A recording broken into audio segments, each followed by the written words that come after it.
하늘에 계신 아버지, 이 아침 우리 마음속에 이 찬양을 허락하시고 이 찬송을 이루어 주시옵소서. 우리 주님 오실 날 이긴 자가 되어서 주 맞을 준비를 하는 이 거룩한 찬양처럼 우리의 삶 속에 복음의 능력을 통하여서 믿음으로 세상을 승리하는 정복자 이상이 되는 경험이 우리 경험 속에 있게 해 주시옵소서. 이 아침 새 지선자의 기별인 믿음에 관한 기별을 함께 상고할 때 이 말씀이 우리 마음속에 꽂히게 하시고 신비에 새겨지게 하시고 이 의의 놀라운 말씀이 온 전시를 감흥시키는 은혜 받는 시간 되게 하셔서 남은 세월을 따라서 믿음으로 죄를 승리하며 의로 죄를 승리하며 예수님처럼 승리한 사람이 되어서 넉넉히 구원받는 남은 성도가 되게 해 주시옵소서. 예수님 이름 의지하여 기도 올리옵나이다. 아멘.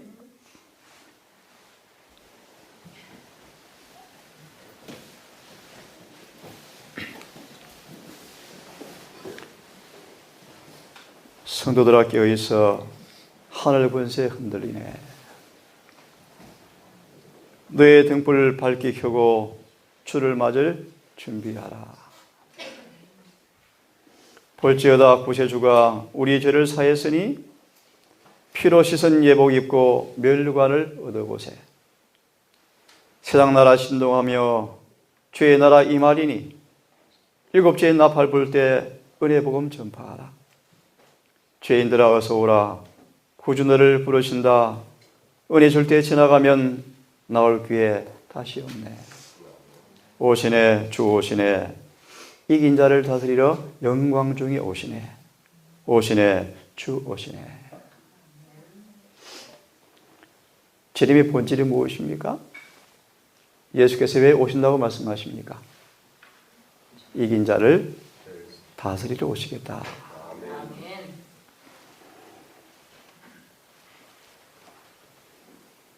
순수한 믿음은 항상 사랑으로 역사한다.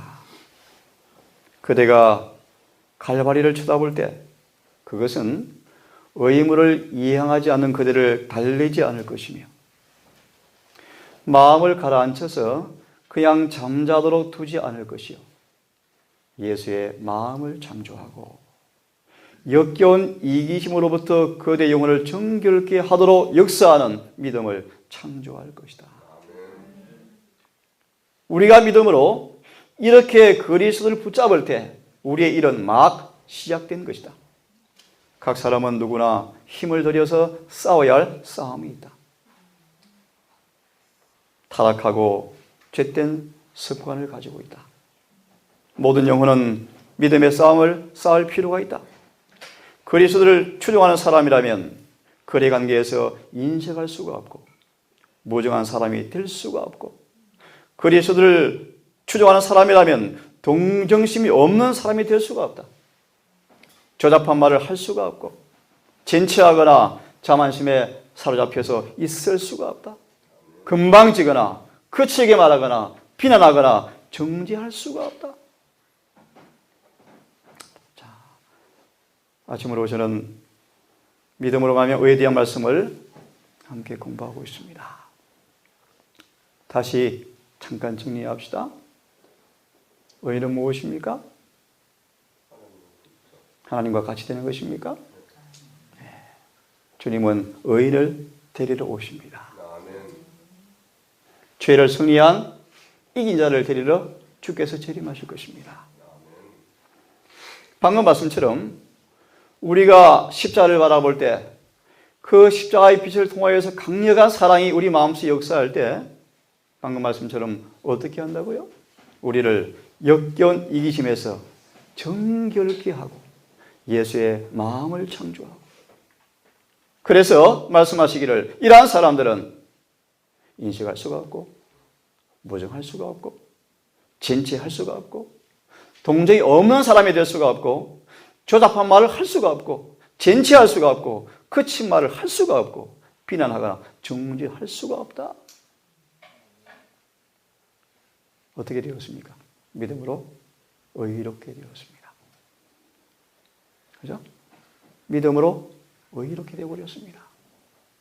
십자가의 복음은 죄인을 죄 있는 채 구원하는 것이 아니고 죄를 불살라서 예수의 마음을 창조하고 의롭게 창조해서 죄를 이기게 해서 구원하신 것이 십자가의 능력입니다. 방금 찬미처럼 이기는 자가 주님 맞이할 것입니까? 네. 다시 강조합니다. 예수를 믿으라 하며 죄를 이기지 못하는 사람들은 하늘에 갈 자리가 없습니다. 자, 크신 토기장님께서 한 번도 그의 손에 놓여진 일이 없는 사람들을 그분의 손으로 빚으실 수가 없다. 다시요. 토기장님께서 한 번도 자신의 손에 놓여진 일이 없는 사람들을 위해서 그를 빚을 수가 없다. 그리스도의 생활은, 예수를 믿는 생활은 매일 굴복하는 생애이며 복종하는 생애이며 계속적으로 이기는 생애이다. 그렇게 하면 매일 상쾌한 승리를 얻게 될 것이며 자아는 마땅히 사라지며 하나님의 사랑을 계속해서 갖고 나가게 되어지며 마침내 우리는 그분의 거룩한 모형을 따라 꼴 쥐어지게 될 것이다. 아멘.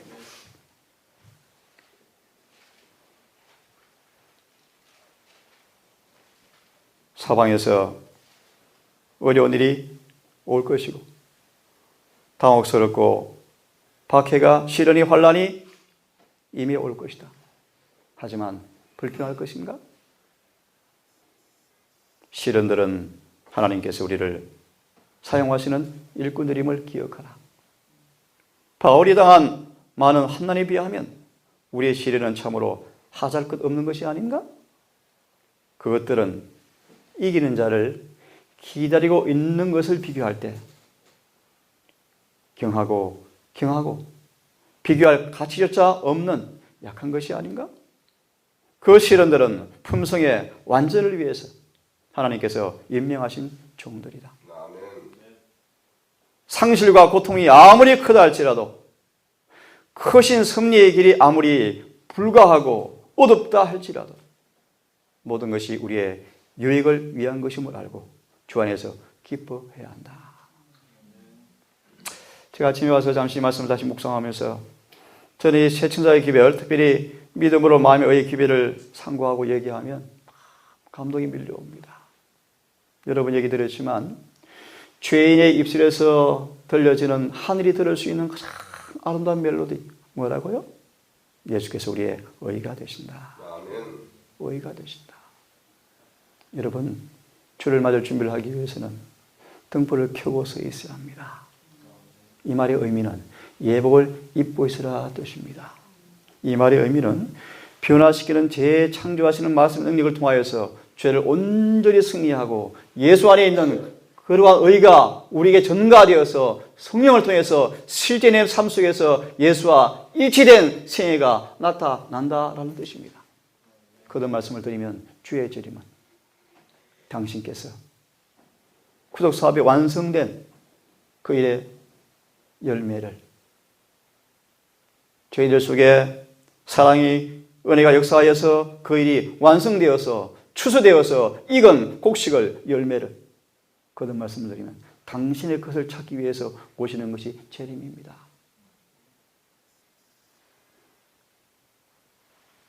우리는 그분의 은혜를 힘입고 그분의 공로를 힘입는다면 이렇게 말씀하십니다. 우리가 은혜를 받는다면 반드시 순결해지고 세련되고 구속받아 그분과 함께 보좌에 앉게 될 것이다. 이보다 큰 영예를 인간이 받을 수 있겠는가? 이보다 더 위대한 무엇을 바랄 수 있겠는가? 만약 우리가 이기는 자가 되기만 하면 예수께서 이렇게 선포하신다. 그들의 이름을 생명책에서 반드시 흐리지 아니하고 아버지와 천사 앞에서 시인하리라. 아멘. 다시 강조합니다. 이기는 자가 되기만 하면 내가 그들의 이름을 생명책에서 반드시 흐리지 아니하고 아버지와 천사 앞에서 시인하리라. 창세기 계시록 3장 5절의 말씀이죠. 누구에게 준 약속입니까? 이기는 자. 무엇을 이기는 자? 예, 죄를 이기는 자. 비결을 성경은 말씀하십니다. 요한복음 1장 12절입니까? 영접하는 자, 곧 그 이름을 믿는 자에게는 하나님의 자녀가 되는 권세를 주셨으니. 이 말씀에 대한 영감의 주석은 말씀하시기를 어떤 권세를 가리키는가? 무슨 권세를 가리키는가? 죄를 이기는 권세를 가리킨다. 무슨 권세를 가리키는가? 죄를 지을 수밖에 없는 죄된 연약한 인성을 취한 우리지만 어제 말씀처럼 질그릇 같은 사단의 시험 속에 개인을 독대할 때 넘어질 수밖에 없는 질그릇 같은 존재이지만 우리 속에 복음이 거하면 진리가 거하면 성령이 임재하면 난공불락입니까? 아멘. 아멘입니까? 아멘. 사단이 시험만 주기만 하면 넘어질 수밖에 없는 사람이지만 진리가 주께서 성령이 우리 안에 거하시면 난공불락이라고 성경 말씀하십니다. 아멘. 그러므로 이기는 자가 될 수 있는 것입니까? 아멘. 네, 그렇습니다. 권세는 뭘 가리키는가? 예수님처럼 사는 권세를 가리킨다. 아멘. 이 권세를 예수를 믿을 때 주신다고 말씀하셨습니까? 아멘. 그렇습니다. 이기는 자는 교회에게 하신 말씀을 들을지어다. 이기는 자는 둘째 사망의 해를 받지 아니하리라. 놀란 약속이죠. 이 어르신들이 계십니다. 어제 만난 한 어르신요, 죽는 것이 소망이라 합니다. 귀찮대요. 다 귀찮대. 진통이 몰려오니까 약을 먹는데 정말 괴롭대요. 그래서 아무 얘기하지 말래요. 귀찮대요. 제가 이런 말씀을 드렸어요. 한 번 죽는 것은 사람에게 정하신 것이요. 그 후에는 뭐가 있겠다고요? 심판이 있겠다. 성경 말하기를 이기는 자는 둘째 사망의 해를 받지 않겠다고 말씀하십니까? 이기는 자는 이와 같이 흰 옷을 입을 것이요. 생명책에서 이름을 반드시 흐리지 아니하고 아버지와 천사 앞에서 인정하겠다, 시인하겠다. 몇 번 들었지만 죄인이 귀에 들을 수 있는 하늘이 들려주는 가장 슬픈 소리. 아까도 그런 말씀을 드렸죠. 하늘이 들을 수 있는 인간의 입술에서 나오는 가장 아름다운 소리가 뭐라고요? 예수께서 우리 의가 되신다. 반대로 하늘이 죄인에게 들려주는, 죄인이 들을 수 있는 하늘에서 들려오는 가장 슬픈 소리. 내가 너를 모르겠다. 계시록 3장 5절을 말씀하시기를 이기는 자는 흰 옷을 입을 것이요. 이들의 이름을 아버지와 천사 앞에서 뭐 하겠다? 시인하겠다. 누굽니까? 이기는 사람. 계시록 3장 12절은 이기는 사람들은 내 하나님의 성전에 기둥이 되게 하겠다. 21장 7절에 이렇게 말씀하십니다. 이기는 사람들은 이것을 유혹으로 받으리. 내가 가서 처소를 예비하러 가노니 처소가 예비되어지면 다시 와서 너희를 내게로 영접하여 나 있는 곳에 있게 하겠다고 말씀하신 그 처소가 새하늘과 새 땅은 누구에게 주어지는 것인가? 성경 말씀하십니다. 이기는 사람들. 맞나요? 아멘. 이기는 사람들입니다. 하므로 화이폰의 계시 가운데 한 목사가, 화이트의 계시 가운데 한 목사가 구원받은 모습으로 하늘에 있는 것을 보았습니다. 소문이 났습니다. 저 목사님 구원받았어. 구원받았어. 다시요. 이 선지자의 이상 가운데, 계시 가운데 한 목사가 하늘에 있는 것을 보았습니다. 소문이 퍼졌습니다. 저 목사님은 구원받았어. 얼마나 좋을까. 그런데 들으십시오. 어찌 되었든 이 말은 진실이 아니다. 하나님의 말씀이 우리의 구원의 조건을 분명하게 알려주고 있다.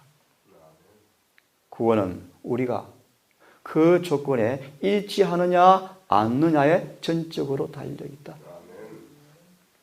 비록 이상 가운데 이 목사가 하늘에 있는 것처럼 보였지만 이것이 구원 다 받은 것이 아니다. 조건이 있다. 조건이 뭔가 요한은 분명히 말씀하고 있다. 계시록 3장 4절을 인용하십니다. 사대에 있어 그 옷을 지켜 더럽히지 않는 자가 몇 명 내게 있어. 어떤 사람들요? 사대에 있어 옷을 더럽히지 않고 지켜서 성결하게 보존한 사람들이 몇 명 내게 있어. 예언자는 아울러 추측하기를 이 몇 명 가운데 누가 포함될 것인가? 재림교회 가운데 100명 가운데 한 명도 제대로 의의 기회를 체험하지 못하고 있다. 한 목회자가 눈물 있는 음성으로 저한테 고백했습니다. 원장님, 부부가 무릎을 꿇고 이 고백을 했어요. 14만 4천이 실제수 같아요. 이 교회에서 목회를 오래 하신 두 목회 부부가 저 앞에서 무릎을 꿇고 눈물로 간증한 고백입니다. 14만 4천이 실제수 같아요. 차를 타고 동산에 오시면서 남편이 그렇게 주고받았대요. 여보, 정말 구원 얻을 사람 적을 것 같아. 우리 자신을 봐봐. 14만 4천은 실제수 같아요. 가까운데 한 목회자가 저를 만나고 싶어 했습니다. 그날은 잘 못 만났죠. 주인중 때문에. 저를 보고 직접 저를 바라보면서 단호하게 얘기했습니다. 믿음으로 말미암아 의의 기별이 무엇입니까? 30분 동안 요약해 주십시오. 왜냐하면 30분 후에 목회자들이 모이니까요. 눈치를 봐서. 그런 다음 이렇게 토를 달았습니다. 고민이 있습니다. 제가 복음을 선포하지만 경험이 안 되어지고 있습니다.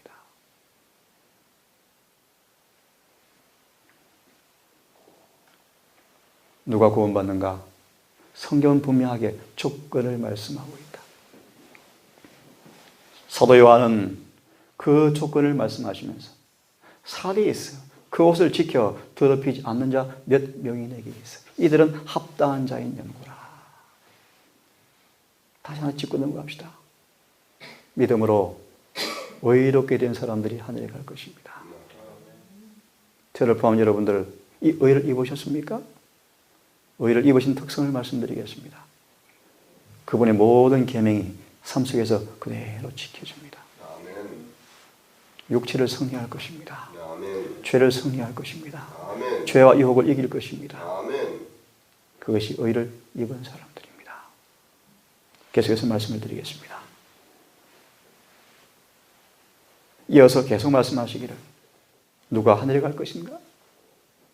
베드로후서 3장 13절 14절 인용하십니다. 점도 없고 흠도 없이 평강 가운데 주 앞에 나타나기를 힘쓰라. 왜냐하면 하늘은 의가 거하는 곳이다.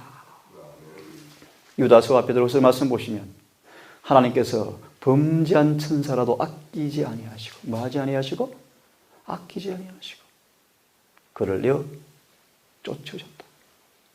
스가랴 3장에서 이렇게 예언시는 주석합니다.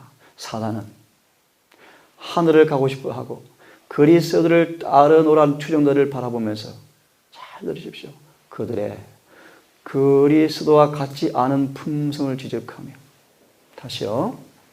사단은 하늘 법정 앞에 심판을 받는 우리를 바라보면서 하나님께 참소하기를 하나님이시여 저들의 당신을 닮지 않은 그리스도와 같지 않은 품성을 지적하면서 잘 들으십시오. 나와 내 동료들이 죄를 지었을 때 하늘에서 내어 쫓은 당신께서 저들을 나와 함께 내어 쫓는 것이 마땅하지 않습니까? 그렇게 참소한대요. 그 막에 참소 앞에 주님께서 인내하셔요. 기다리셔요. 견디셔요. 마침내 우리의 삶 속에서 아브라함처럼 연단받아서 믿음에서 믿음에 은혜에서 은혜에 이르러서 마침내 순결한 거룩한 연단된 순금인 믿음을 창조받아서 그 믿음으로 정말 의롭게 되어지는 그 순간을 바라보시면서 주께서 계속 은혜를 주신답니다. 기다리신대요. 참으신대요. 택한 사람들은 결코 실패하지 않고 한 사람도 잃어버리지 않은 하나님께서 지금은 연약하고 실수하지만 마침내 은혜 위에 은혜를 받고 믿음을 더하는 정직한 사람이라면 마침내 그가 정말 변화되어서 의롭게 되어서 예수님처럼 될 그날을 수학의 때를 바라보시면서 지금 주님께 참선을 견디시고 인내하시고 참으신대요. 마침내 여러분의 삶 속에서, 우리의 삶 속에서 의가 충만히 드러나는데요. 의는 어떻게 드러나는가? 다시 말합니다. 그분이 모든 계명에 마음과 생애가 일치되는 것입니다. 아멘. 그때 사탄이 참소가 거치고 주께서 승리할 것입니다. 아멘. 아버지와 천사 앞에서 말이라, 이기는 자는 이와 같이 흰 옷을 입을 것이요 아버지와 천사 앞에서 시인하리라. 아멘. 그때 마귀는 물러가고 그들은 구원을 받게 될 것입니다. 하늘은 의가 가는 곳입니다. 그러므로 흠도 점도 없이 평강 가운데 나타나기를 힘써라.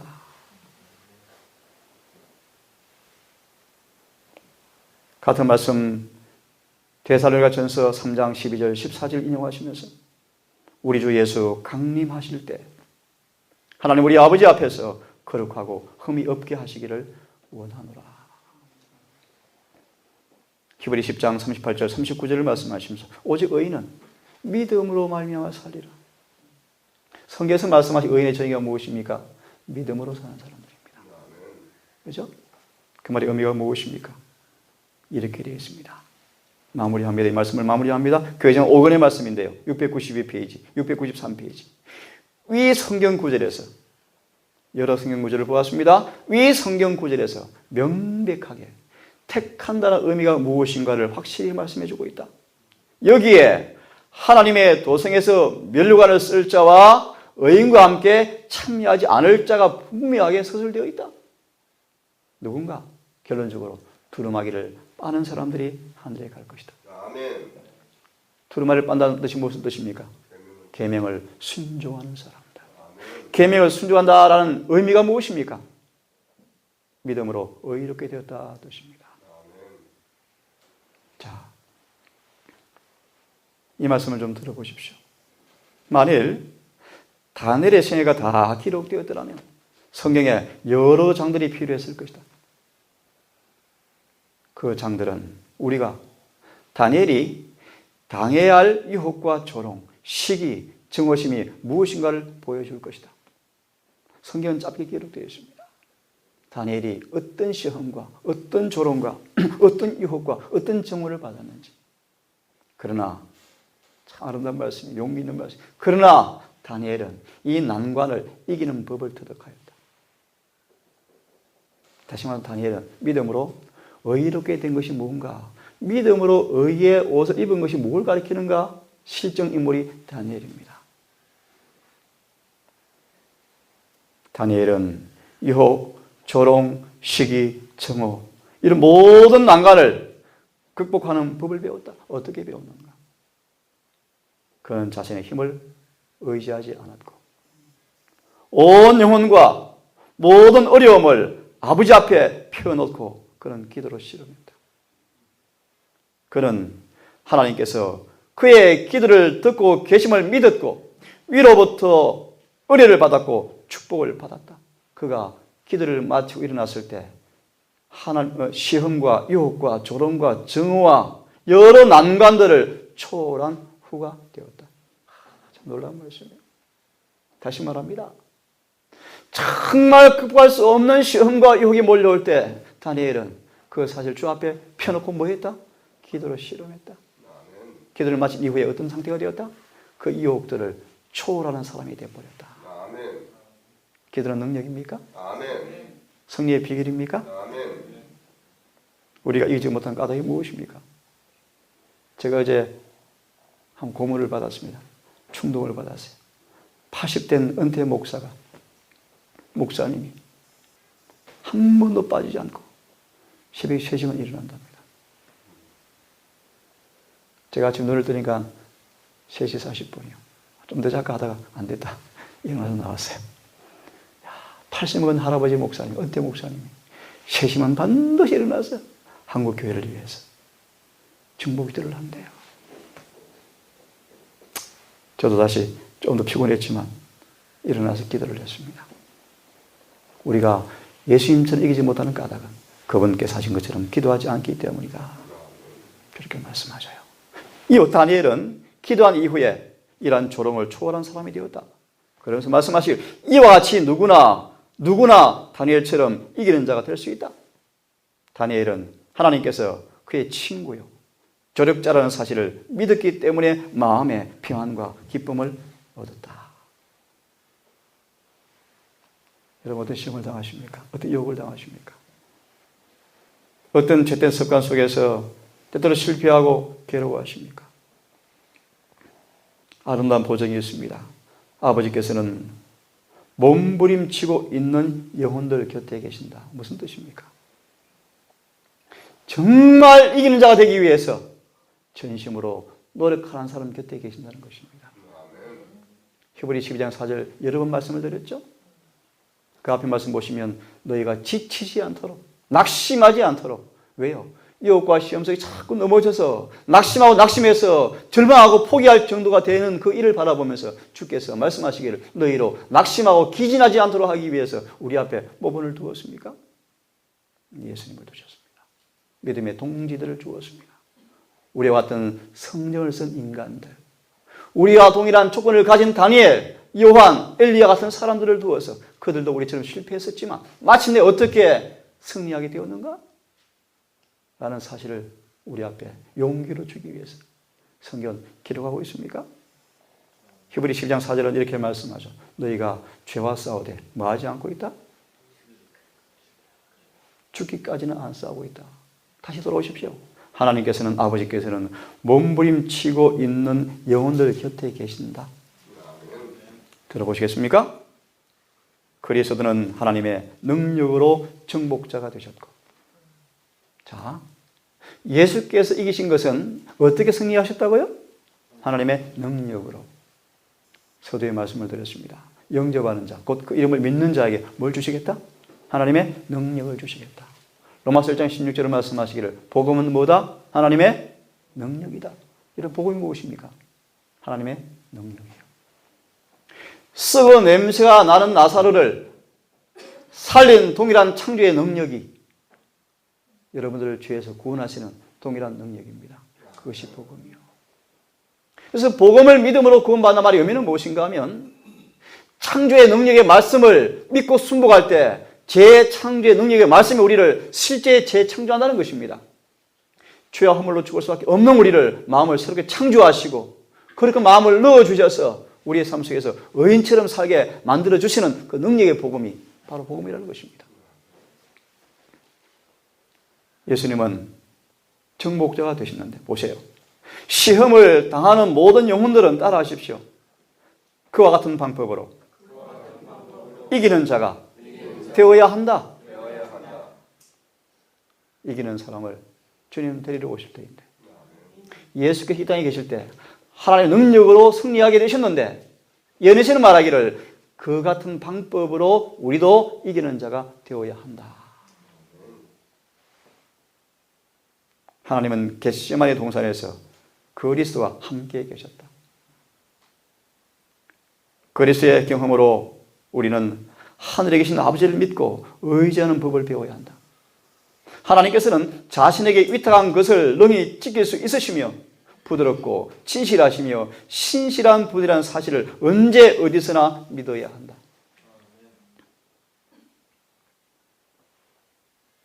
우리의 대속자이시며 보증인 되시는 예수께서 고민하시고 투쟁하실 때 아버지가 아들 곁에 계셨다.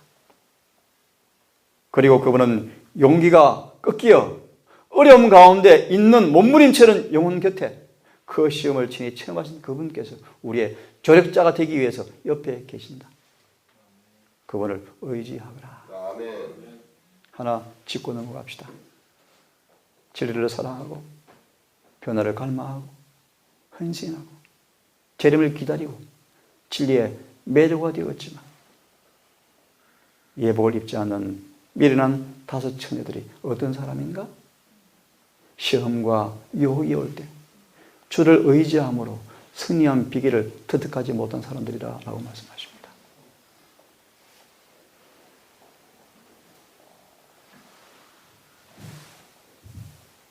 삶과 죽음의 문제가 우리 앞에 놓여 있습니다. 생과 사가 놓여 있습니다. 하지만 여기 집사님 말씀을 잘 하셨죠. 사단이 우리를 강제로 죄짓게 할 수가 없습니다. 그죠?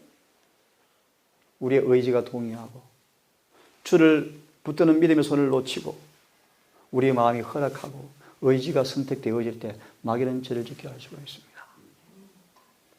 이 말씀을 주석하시면서 우리 앞에 영생과 사망이 놓여 있다. 그 선택은 무고한 세월을 통해서 우리의 몫이다. 우리의 몫이다. 의지가 우리를 변화시키지 않습니다. 의지의 굴복 자체가 우리를 변화시키지 않습니다. 그럼 어떤 뜻인가? 의지를 주께 굴복하며 전능한 의지가 우리 의지와 연합하여서 그분의 능력이 내 삶 속에서 이루어지게 하는 통로이기 때문입니다. 아까 말씀처럼 크신 토기장의 손에 내 자신을 그분께서 원하시는 대로 역사하도록 맡기는 경험이 자아굴복입니다. 선택하는 것입니다. 의지를 그분께 바치는 것입니다. 우리는 영생을 얻든지 영원한 죽음을 당하든지 둘 중 하나를 얻게 될 것이다. 중간 입장이 없다. 제 은혜의 시간도 없다. 세상에서 우리는 예수님처럼 이기신 것 같이 이기는 자가 되라고 요청을 받고 있다. 하늘이 우리에게 풍부한 기회와 특권을 준비해 주고 있으며 이 특권을 통하여 누구든지 이기는 자가 될 수가 있고 그분과 함께 마침내 보좌에 앉을 수가 있다. 그러나 이기는 자가 되기 위해서는 세상에서 육의 성향들의 애착을 갖고 있어서는 안 되며 모든 이기심이 뿌리채 잘려 나가야 한다. 누가 이기심이 하나도 없이 살 수 있어? 이기심 없는 사람 나와봐. 조금은 다 있는 것이지. 그러면 하늘에 갈 수 없어요. 그래서 베드로가 나섰지 않습니까? 예수님, 그러면 도대체 누가 하늘에 가겠습니까? 누가 가겠습니까? 자, 이기심 하나 짚어드리겠습니다. 베드로가 적어도 눈에 보이는 이기심은 다 버렸어요. 그죠? 전투와 거물과 직업과 가족 관계까지 버렸는데 그런 베드로가 예수께서 부자 관원에게 내가 온전하고자 할진대 그 온전의 의미가 뭐냐면요. 계명과 완전히 조화되는 의를 가리켜요. 내가 그렇게 계명을 어릴 때부터 지켰고 영생을 얻기 위해서 말씀대로 순종하기 위해서 애를 썼는데 다시 말하면 내가 온전하고자 할진대 내가 한 가지가 부족하다. 내 재물을 마라. 다 팔아라. 다 팔아라. 그리하면 하늘에 보화가 있을 것이고 그 후에 나를 쫓아라. 그는 근심하여 떠났더라. 그때 베드로가 말하기를 주여 그러면 도대체 누가 구원받겠습니까? 주신 답이 무엇입니까? 사람 어른을 할 수 없을 때 하나님께서는 하실 수가 있느니라. 그리고 나온 얘가 누구라고요? 삭개오. 삭개오가 이기심이 싹 사라져버렸어요. 그는 재물에 가난뱅이가 되어서 예수 안에서 죽었답니다. 집사님 기도 마치면서 두 가지를 따라하고 말씀하셨죠? 복음은 죄와 절대로 타협하지 않는다. 무슨 뜻인지 아셔요? 무슨 뜻인지 아십니까? 복음은 죄와 절대 말하지 않는다? 타협하지 않는다. 무슨 뜻입니까? 하나 말씀드리죠. 복음은 회개하지 않는 사람을 의롭다 하지 않습니다. 복음은 죄를 가지고 있는 사람들을 구원하지 않습니다. 복음은 죄 있는 채 우리를 구원하지 않습니다.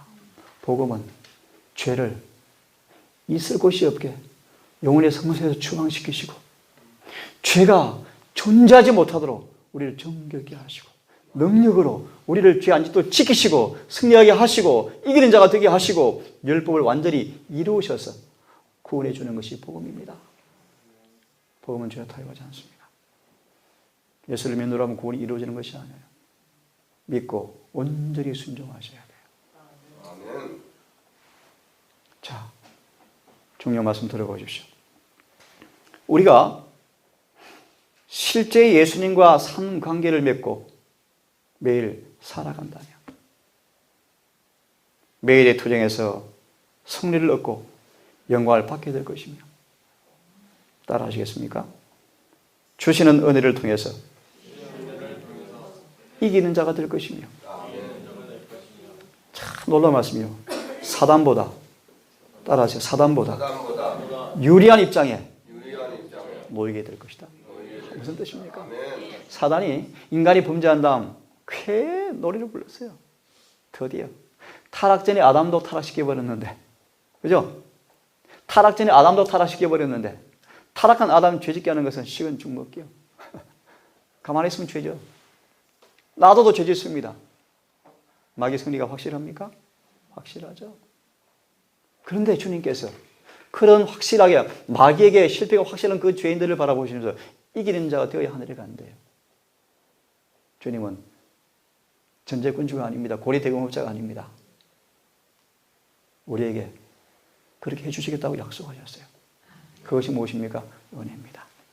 무슨 뜻인가? 은혜는 그런 패배한 아담을 이기는 자가 되어서 하늘에 들이기 원하시는데, 우리는 마귀와 싸워야 합니다. 죄와 전쟁을 치를 것입니다. 육체와 싸울 것입니다. 시험과 싸워야 합니다. 은혜를 받는 사람들은 그 은혜가 우리보다 사단보다 유리한 입장에 올려놓으시고, 유리한 고지에 올려놓으시고, 다시 말하면 마귀와 싸워 이길 수 있는 사람으로 만드셔서 이기게 하는 것입니다. 그것이 복음입니다. 그러므로 이기는 자가 된다는 사실 부담이 없으십니까? 아멘이죠. 그런 의미에서 이기는 자만 하늘에 갈 것이 자명합니까? 확실하죠. 은혜를 받기를 바랍니다. 우리가 참 놀라운, 어제 우리 자매하고 내가 질문을 드렸죠. 자매님, 제7 안식을 위해서 죄린 교회를 세우신 사명 본질이 뭔지 아십니까? 내가 1시간 동안 말씀을 좀 나누었어요. 자, 보시겠습니까? 교회가 뭔가 다시 의미를 들려드리겠습니다. 왜 참으로 그분이 교회가 되어지면, 침례를 받음으로 교인이 되어지면, 오늘날 교인 말고요, 성경상 교인을 가리킵니다. 왜 구원받을 수밖에 없는가? 들어보십시오. 우리가 그리스도와 관계를 맺게 될 때, 우리는 그분의 뼈 중에 뼈요, 살 중에 살이 되어지며 특별한 관계가 맺게 되는 것이다. 이제 이들은 시험을 받을 수밖에 없고, 위태한 순간이 올 수밖에 없고, 마귀는 간교한 꾀를 가지고 시험에 굴복하게 하기 위해서 우리에게 맹렬하게 오겠지만, 로마서 6장 3절이죠.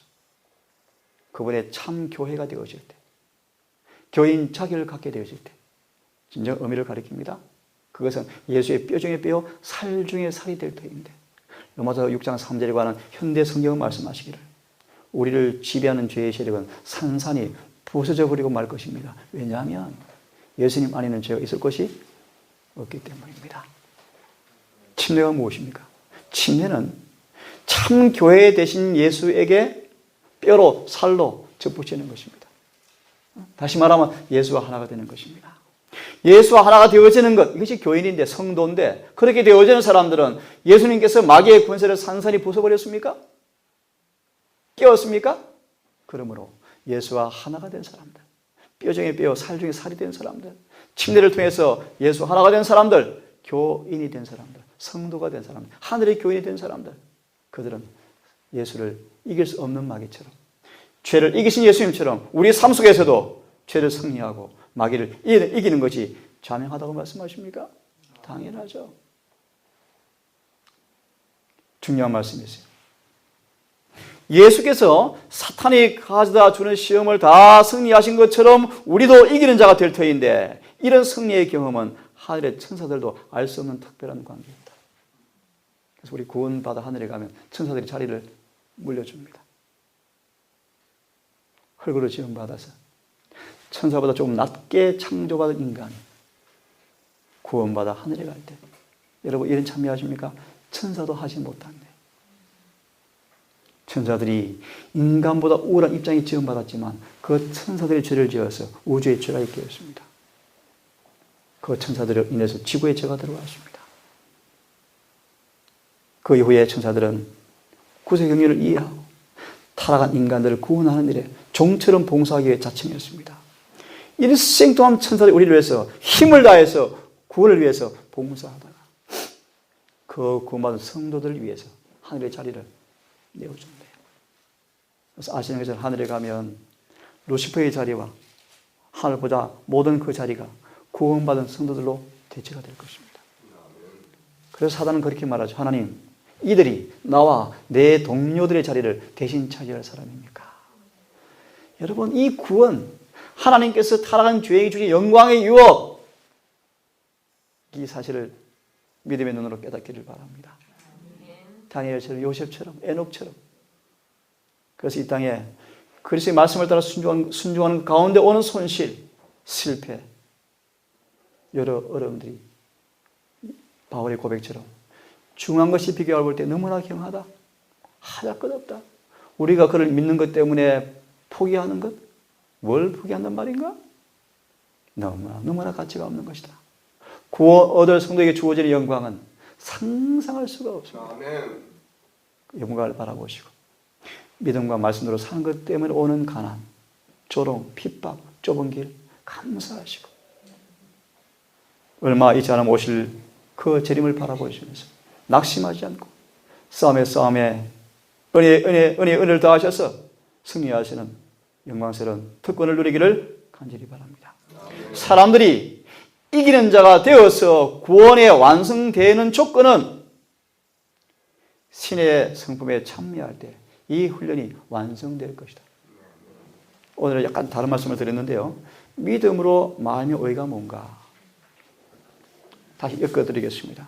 여러분들을 이기는 자가 되고 죄를 승리하는 자가 되게 하고 율법과 완전히 조화되게 하고 하늘과 같은 품속으로 만들어서 하늘에 데려갈 것인데 그런 사람 되게 하기 위해서 여러분들을 먼저 신의 성품으로 참여자가 되게 하게 하는 것이 믿음으로 말미암음이다. 다시 말하면 타락한 죄인을 재창조해서 하나님과 같은 품속으로 만드시고 율법을 친구처럼 율법을 기쁨으로 즐겨 순종할 수 있는 사람으로 재창조하시고 죄를 제거하시고 마음과 생각과 영을 율법과 완전히 일치시키시고 그 속에 그렇게 살아갈 수 있도록 능력을 주시는 것, 이것이 신의 성품을 준다는 것입니다. 이렇게 해서 이기는 자가 되어지게 해서 구원해 주는 것이 주님의 사명입니다. 제가 어제 이런 도전을 받았습니다. 우리 각성 편집장 글을 보면서 마음이 크게 충동이 되어지고 부담이 왔어요. 제 개인에 좀 답답한 부분이 하나 있습니다. 제 개인의 소망, 마음껏 좀 전도하러 다니고 싶은 게 제 소망이에요. 매일 가르치고 성경을 가르치고 하는 게 제 소원이에요. 때때로 제가 이 동산을 좀 접어두고 맡기고 좀 선교사로 나갈까 그런 고민도 있어요.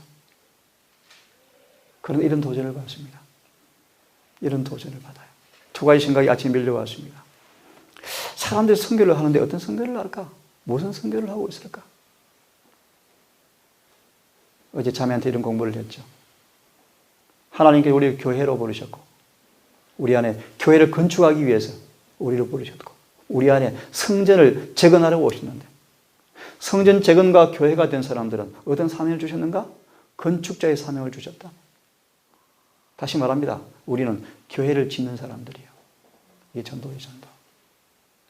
그럼 우리 전도하는데 어떻게 전도해야 하는가?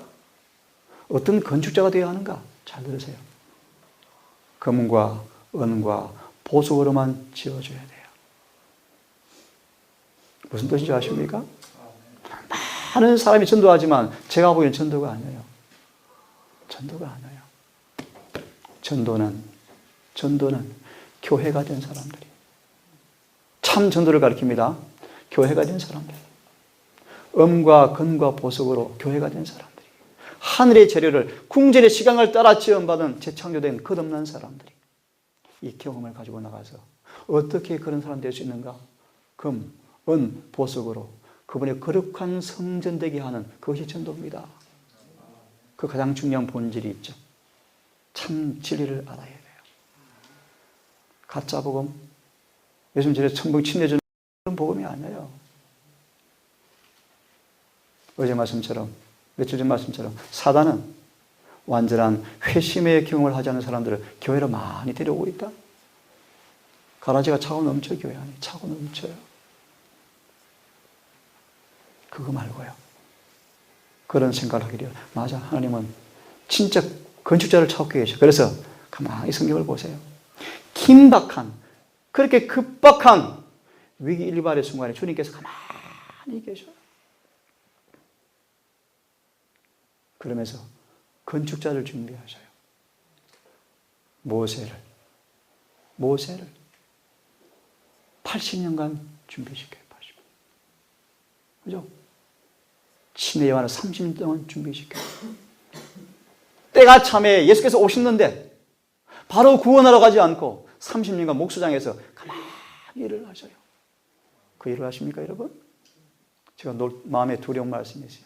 지금 앞을 다 두어서 전도를 많이 하지만 주님께서 늦은 비의 일꾼을 따로 준비하고 계신데요. 그들은 거룩한 사람들입니다. 그들은 정말 의를 경험한 사람일 거예요. 그들은 죄를 승리한 사람일 거예요. 아멘. 말씀대로 사는 사람입니다. 계명대로 사는 사람들일 것입니다. 그들의 마지막 주자들입니다. 여러분, 그런 주자가 하기를 바랍니다. 하지만 한 가지 간과할 수 없는 것은 그들은 그냥 등장하지 않은 매일의 의무에서 충실한 사람들이에요. 아멘. 가정에서 한 영혼을 위해서 열심히 전도하고 집사님처럼 여러 명을 전도하고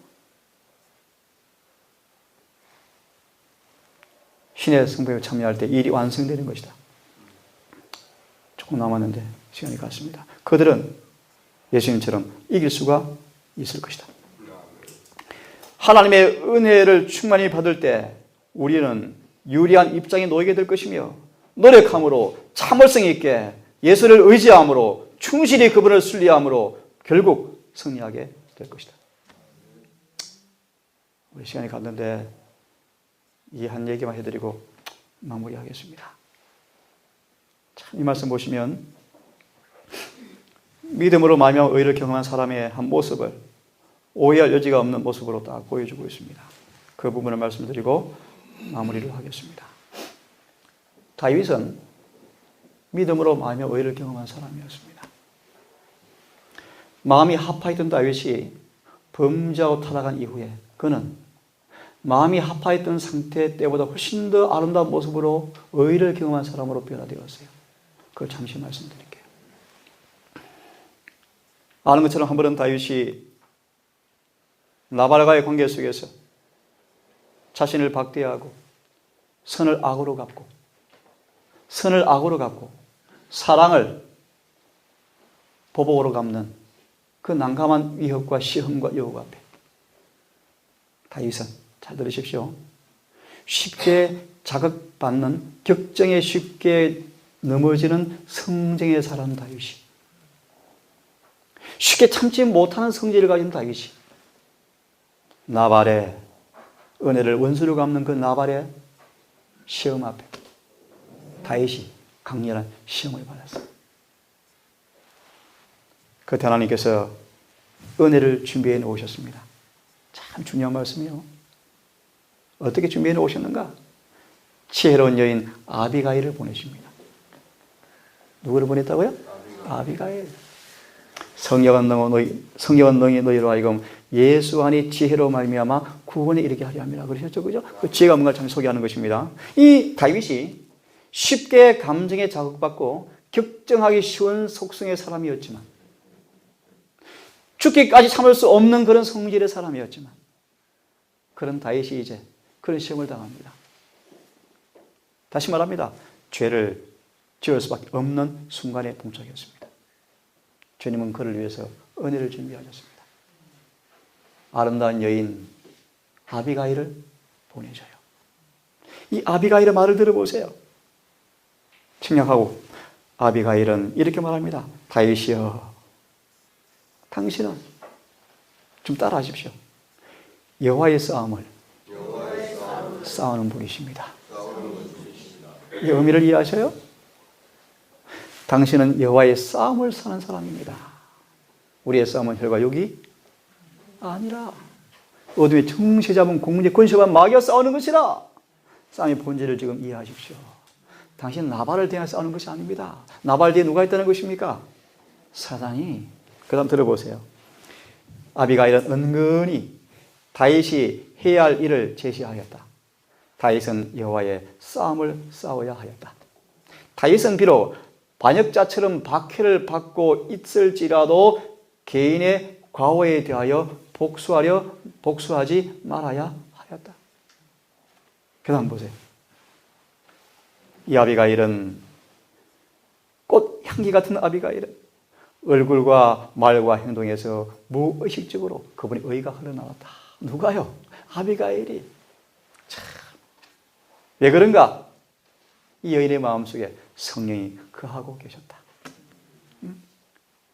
은혜가 깃들고 친절하고 평화로 가득 찬 그의 말은 하늘의 감화를 끼쳤다. 다윗은 좋은 감정을 되찾았고 그는 조급한 의대의 결과가 어떠했을 것인가를 생각하고 떨었다. 다윗이 깨달았습니까? 은혜가 하나님 은혜 주셨어요? 주셨어요. 이 아비가일이 아니었으면 죄를 지었을 것입니까? 그걸 바라보고 다윗이 어떻게 했다? 떨었다. 화평케 하는 자는 복이 있나니 저희가 하나님의 아들이라 일컬음을 받을 것이요. 다윗은 현명하지 못한 행동을 취했고 자신의 마음에 자제력을 잃을 뻔했음을 수긍하였다. 라고 말씀하시면서 의인이 나를 칠지라도 은혜로 여기며 책망할지라도 머리에 기름같이 여기노라. 마지막 말씀 보시겠습니까? 이런 다윗이 어떻게 마침내 변화되었는가 들어보세요. 다윗이 가장 칭찬받을 만한 때는 역경의 순간이었다. 이 인간은, 이 인물은, 이 사람은 태풍과 폭풍으로 더불어 싸울 때보다 참으로 더 위대한 때가 없었다. 지금 다윗에게 뭐가 밀려옵니까? 태풍과 폭풍. 나발 정도가 아니에요, 이제. 네? 다시 말합니다. 격하기 쉬운 감정의 사람인 다윗이 나발의 시험 속에 죄를 지을 뻔해서 큰일 날 뻔했어요. 감정이 막 격해졌습니다. 부족한 사람이었습니다. 아비가일을 통해서 그 죄는 짓지 않았지만 큰일 날 뻔했습니다. 근데 그때는 미풍이에요, 미풍. 근데 지금은요, 태풍과 폭풍이 밀려왔습니다. 뭔가 보실래요? 그는 강렬한 분노의 감정으로 고도될 수 있는 아주 격하기 쉬운 성격의 사람이었다. 억울한 누명을 쓰고 마음이 상하였고 비난하는 말이 그의 마음에 상처를 주었던 사람이었다. 그는 미쳐나갈 만큼 자극을 받았기 때문에 여러분 이런 시험 받아본 적 있습니까? 저도 아직 이 정도는 아닌데요. 죽기까지 참는 경험이 쉽지 않죠, 여러분? 다윗이 미쳐나갈 정도의 분노의 감정을 자극받는 충동을 받는데 그 순간 경노의 감정을 떠뜨린다 할지라도 별로 놀랄 것이 없는 순간이었다. 그런데 다윗은 당연히 예상되는 이런 표식은 단 하나도 없었고 깨어진 마음, 눈물진 감정으로 한마디의 불평도 없었고 그는 지난날을 바라보며 자신이 지은 죄들을 생각하고 살기 위해서 계속 도망하였다. 오늘 말씀을 줄이겠습니다. 주님은 이 땅에 우리를 이기는 자가 되게 하기 위해서 오셨습니다. 그 일을 경험하기 위해서 여러분 믿음으로 의로워 주셔야 합니다. 모쪼록 이 안식일에 이기는 능력의 표징인 재창조의 표식인 안식일을 지키는 날입니다. 그죠? 창조주, 전능하신 창조주. 히브리 1장의 말씀처럼 말씀으로 창조하시고 지금도 말씀으로 만물을 유지하시는 동일한 말씀의 능력이 그분 앞에 떨며 나와서 겸손하게 부복하는 사람들을 그 말씀의 능력으로 모든 죄에서 정결케 하기 위해서 말씀의 능력으로 정결케 하기 위해서 아버지 앞에 중보하시는 예수님 그분을 의지하시고 말씀대로 안식일을 지킴을 통해서 성화되어지는 의롭게 되어지는 경험이 있기를 간절히 바라면서 아침 말씀을 마치겠습니다. 기도합시다. 하늘에 계신 아버지, 놀라운 보정의 말씀 감사합니다. 나약하고 의기소침하고 비리비리한 뜨뜻미지근한 자가 되지 않는 것이 당연한 것이며 당당하고 패기 있고 용기 있고 충만하고 마귀와 세상과 육체와 정욕과 죄를 승리하는 승리자의 특권과 자격을 주신 것을 믿고 감사합니다. 믿음 없음을 용서하시고 주를 의지하지 못한 수많은 비겁함을 용서하시고 우리 용기를 주시고 은혜를 허락하셔서 이 은혜를 붙잡을 수 있도록 도우셔서 약속의 말씀처럼 주님처럼 이기는 것이 무엇인가 알게 하시고 기뻐할 수 있도록 도와주시옵소서. 오늘 안식일 해가 지도록 우리 곁에 계시는 주님 감사합니다. 당신을 의지하고 친구처럼 대화하며 살게 해주시고 특별히 오늘 송년회 우리 동산 모든 가족과 손들과 더불어서 주를 찬송하고 하늘을 돌아보며 새로운 한 해를 도약하기 위한 기회로 삼고자 특별한 순서를 마련하였습니다. 순서를 진행한 청년들에게 성결의 지혜와 명철을 주셔서 지혜롭게 은혜롭게 순서를 잘 진행하게 하시고 우리 모두 은혜 충만한 시간 될 수 있도록 도와주시기를 예수님 이름 의지하여 기도 올리옵나이다. 아멘. 묵상으로 아침 예배를 마칩시다.